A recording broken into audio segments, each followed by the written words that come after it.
नमस्कार दोस्तों, मैं आपका दोस्त रजनीकांत ओझा। महाभारत द्रोण पर्व के 91वें अध्याय में लिखा है कि अभिमन्यु के वध हो जाने पर अर्जुन अत्यंत क्रोध में आकर उसके मुख्य दोषी जयद्रथ का वध करने की प्रतिज्ञा ले लेते हैं और कहते हैं कि यदि मैं सूर्यास्त तक जयद्रथ का वध नहीं कर पाया तो अग्नि समाधि ले लूंगा। दुर्योधन को जब यह बात पता चलता है तो वो जयद्रथ को सायंकाल तक अर्जुन के हाथों मरने से कैसे भी बचाने का प्रयत्न करता है।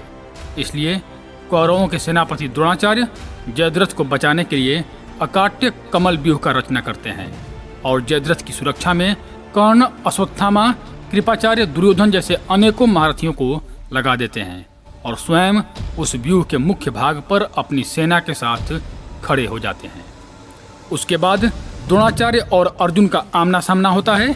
आखिर द्रोणाचार्य और अर्जुन में क्या बातें हुई और फिर उन दोनों के बीच हुए युद्ध में कौन किस पे भारी पड़ता है, आखिर अर्जुन जयद्रथ के पास किस प्रकार से पहुंचते हैं, इसका वर्णन संजय धृतराष्ट्र से सुनाते हैं।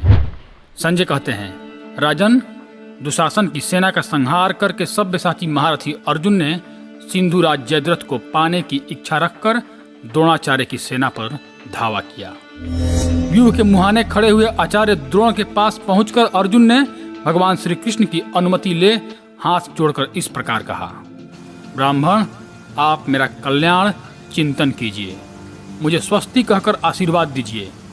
मैं आपकी कृपा से ही इस दुर्भेद्य सेना के भीतर प्रवेश करना चाहता हूँ। आप मेरे लिए पिता पांडु, भ्राता धर्मराज युधिष्ठिर तथा सखा श्री कृष्ण के समान हैं। यह मैं आपसे सच्ची बात कहता हूँ।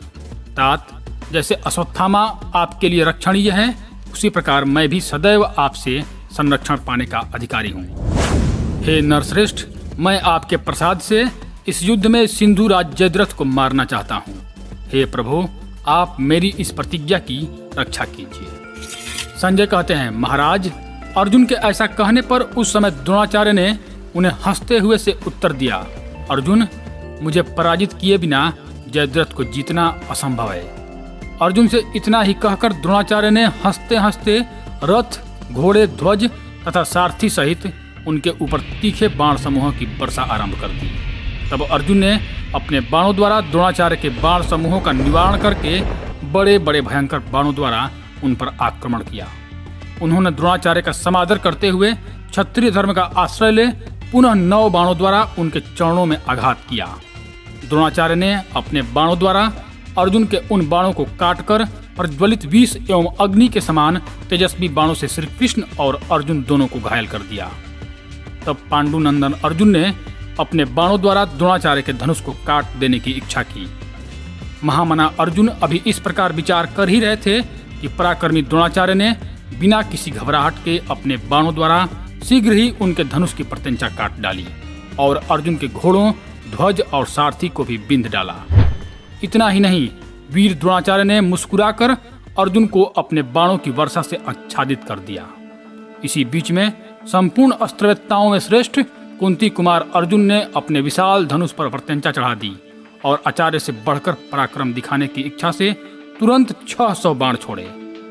उन बाणों को उन्होंने इस प्रकार हाथ में ले लिया मानो एक ही बाण हो। तत्पश्चात 700 और फिर 1000 ऐसे बाण छोड़े जो किसी प्रकार प्रतिहत होने वाले नहीं थे। उन सभी बाणों ने द्रोणाचार्य की उस सेना का संहार कर डाला। विचित्र रीति से युद्ध करने वाले अस्त्रवेत्ता महाबली अर्जुन के द्वारा भली भांति चलाए हुए उन बाणों से घायल हो बहुत से मनुष्य, घोड़े और हाथी प्राण शून्य होकर पृथ्वी पर गिर पड़े। तत्पश्चात महाबलशाली द्रोणाचार्य ने शत्रुओं के प्राण लेने वाले एक नराज का प्रहार करके अर्जुन की छाती में गहरी चोट पहुंचाई। उस आघात से अर्जुन का सारा शरीर विह्वल हो गया, मानो भूकंप होने पर पर्वत हिल उठा। तथापि अर्जुन ने धैर्य धारण करके पंख युक्त बाणों द्वारा द्रोणाचार्य को घायल कर दिया। फिर द्रोण ने भी 5 बाणों से भगवान श्री कृष्ण को, 73 बाणों से अर्जुन को और 3 बाणों द्वारा उनके ध्वज को भी चोट पहुंचाई। हे राजन, पराक्रमी द्रोणाचार्य ने अपने शिष्य अर्जुन से अधिक पराक्रम प्रकट करने की इच्छा रखकर पलक मारते मारते अपने बाणों की वर्षा द्वारा अर्जुन को अदृश्य कर दिया। संजय धृतराष्ट्र से पुनः कहते हैं, राजन, द्रोणाचार्य के बाण परस्पर सटे हुए गिरते थे। उनका अद्भुत धनुष सदा मंडलाकार ही दिखाई देता था। उस समरांगण में द्रोणाचार्य के छोड़े हुए कंक पत्र विभूषित बहुत से बाण श्री कृष्ण और अर्जुन पर पड़ने लगे। तत्पश्चात श्री कृष्ण अर्जुन से इस प्रकार बोले, अर्जुन, हमारा अधिक समय यहाँ न बीत जाए, इसलिए द्रोणाचार्य को छोड़कर आगे चलें। यही इस समय सबसे महान कार्य है। तब अर्जुन ने केशव से कहा, प्रभु, आपकी जैसी रुचि हो वैसा कीजिए। तत्पश्चात अर्जुन महाबाहु द्रोणाचार्य की परिक्रमा करके लौट पड़े और बाणों की वर्षा करते हुए आगे चले गए। यह देख द्रोणाचार्य ने स्वयं कहा, पांडुनंदन, तुम इस प्रकार कहाँ चले जा रहे हो? तुम तो रण क्षेत्र में शत्रु को पराजित किए बिना कभी नहीं लौटते थे। अर्जुन बोले, ब्राह्मण, आप मेरे गुरु हैं, शत्रु नहीं हैं। मैं आपका पुत्र के समान प्रिय शिष्य हूँ। इस जगत में ऐसा कोई पुरुष नहीं है जो युद्ध में आपको पराजित कर सके।